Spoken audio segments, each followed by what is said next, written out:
ఒక ఎండ వెలిగిన ఉదయం పచ్చని అడవిలో ఒక తెలివైన నక్క ఆహారం కోసం తిరుగుతోంది. అది చాలా ఆకలిగా ఉంది.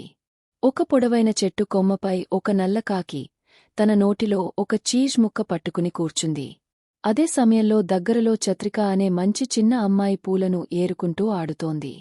నక్క కాకిని చూసి చూస్తున్నదాన్ని ఆమె గమనించింది. నక్క ఒక ఉపాయం ఆలోచించింది.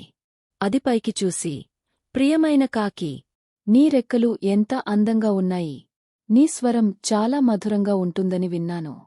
దయచేసి ఒక పాట పాడు అని చెప్పింది. కాకి గర్వంగా అనిపించి పాడబోయింది.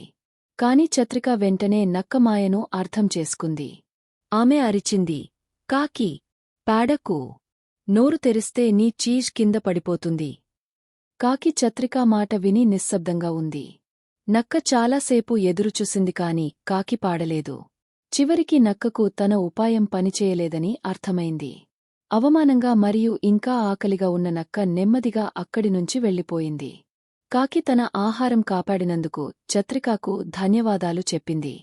చత్రిక నవ్వుతూ, ఎవరైనా ఎక్కువగా పొగడ్తలు చేస్తే వెంటనే నమ్మకూడదు అని చెప్పింది.